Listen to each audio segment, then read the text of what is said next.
I'm just gonna come right out and say it right off the top.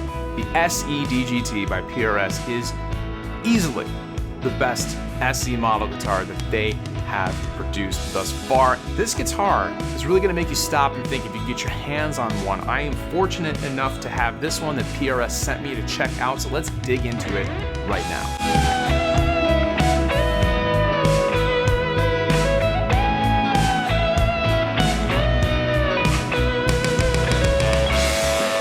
So right off the bat, what you're gonna notice about this guitar is that it looks amazing. It looks really good. All of the SE guitars look really good, but this gold top finish is something to behold in person. I have to tell you, the pictures on any website, to include Paul Reed Smith's own website, do not do this color justice. The other thing, the little moon inlays. Awesome, nice touch. I miss the birds a little bit, but the moon inlays are really cool as well. So hey, I mean, the guitar looks great, so you're off to a great start already. So aside from looking incredible, the guitar sounds incredible.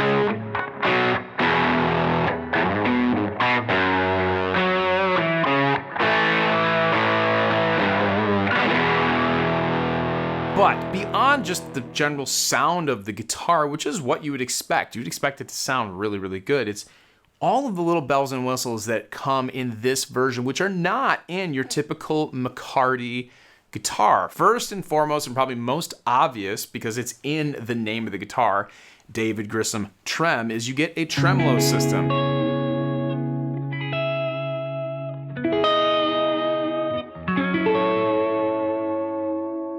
This thing is rock solid, it's really cool.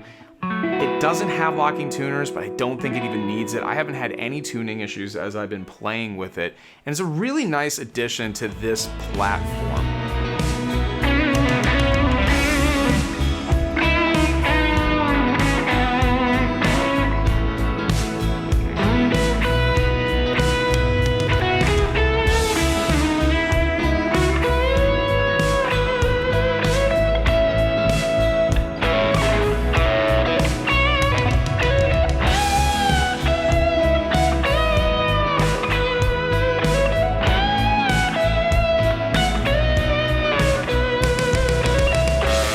The next feature of the guitar was a little bit confusing to me, to be honest. It took me a second to realize what was going on, and I had to consult the internet, and that explained everything for me.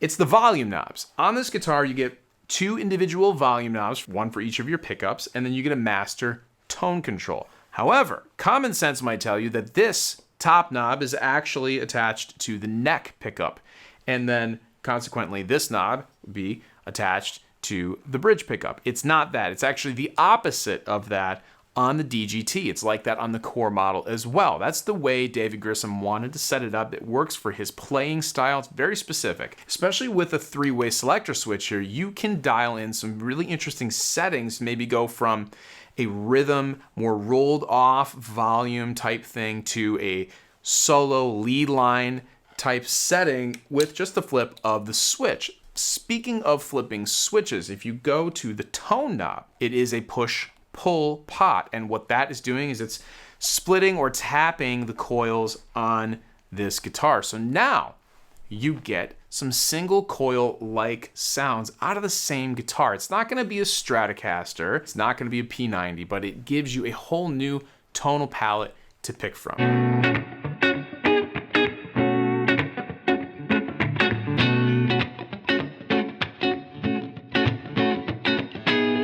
So for under $1,000, you can get a guitar that is just visually striking. It sounds amazing. It offers some really unique features that you don't find on other McCarty style guitars, whether it be in the Core series or in the SE series. This guitar is set up completely different than anything else Paul Reed Smith offers, and I do think that it's a really cool way to approach a guitar. It's simplified, there's only 3 knobs. Yes, they're reversed from where maybe you and I would think they're going to be, but that doesn't matter, you can get past that. This guitar, like I said, it might be the only guitar you need to bring to a gig. It's got a trem, it's got single coil-like tones, it's got a really comfortable neck profile. It looks great. What else could you possibly ask for in a guitar under $1,000?